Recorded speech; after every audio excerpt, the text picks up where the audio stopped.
Hello, welcome back. ఈరోజు మనము మెంతం కూర కోడిగుడ్డు పులుసు చేసుకుందాం. ఏ విధంగా చేద్దామో చూద్దాము, చేయండి. ముందుగా ప్యాన్ పెట్టుకొని ప్యాన్లోకి ఒక 3 చెంచాల నూనె వేసుకొని దాంట్లోకి ఆవాలు, జీలకర్ర, మెంతులు, అలానే కొంచెం శనగపప్పు వేసి త్వరగా ఫ్రై అయిన తర్వాత చిన్నగా తరుక్కున్న ఉల్లిగడ్డ ముక్కలు వేసేసుకోవాలి. మంచి దూరగా ఫ్రై అవ్వాలి. ఇవన్నీ ఒక మారు కలిపెట్టేసుకుందాము.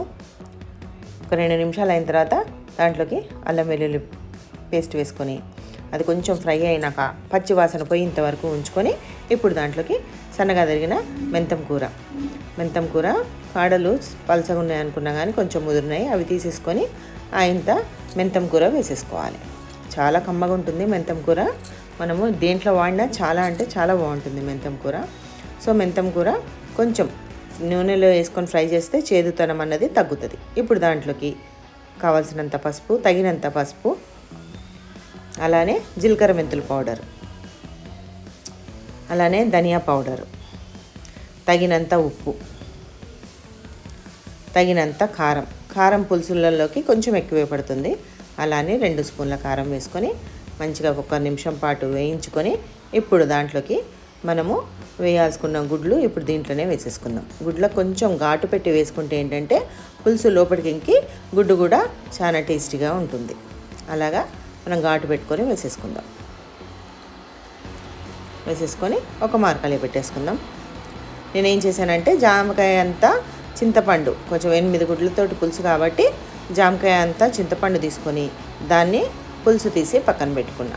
ఒక మారు ఇవంతా ఫ్రై అయిన తర్వాత గుడ్లకంతా మంచిగా ఉప్పు కారం అంతా పట్టినంత వరకు ఉంచుకొని ఇప్పుడు మనము ముందుగా తయారు చేసి పెట్టుకున్న చింతపండు పులుసు పోసేద్దాం. చింతపండు పులుసు పోసేసినాను. అలానే తగినంత నీళ్ళు, ఏదైతే చింతపండు పులుసు తీసుకున్నానో కొంచెం చిక్కగా అంత పులుసు నీళ్ళు కూడా పోసేసాను. ఇప్పుడు ఒకసారి మరుగుతున్నప్పుడు దాంట్లో ముందుగా పచ్చిమిరపకాయలు వేసుకోలేదు, ఇప్పుడు వేసుకుంటున్నాను, గమనించండి. అలాగనే పులుపు విరగడానికి ఇంత బెల్లం ముద్ద వేసి అలానే మిరియాలు పౌడర్ కూడా వేస్తే చాలా బాగుంటుంది. మూత పెట్టి ఒక 2 నిమిషాలు మగ్గించినాం అనుకోండి, నూనె పక్కకు తీరుకుంటుంది. ఈ స్టేజ్లో మనం బంద్ చేసుకోవచ్చు. అలా ఒక్క మార్ కలిపెట్టి కట్ చేసినందువల్ల చూసారా దాంట్లోకి మంచిగా పులుసు ఇంకి ఉప్పు కారాలంతా పోయి చాలా టేస్టీగా ఉంటుంది. మరి ఒక్క మారు మూత పెట్టేసి 2 నిమిషాల పాటు ఉంచేసుకుందాము.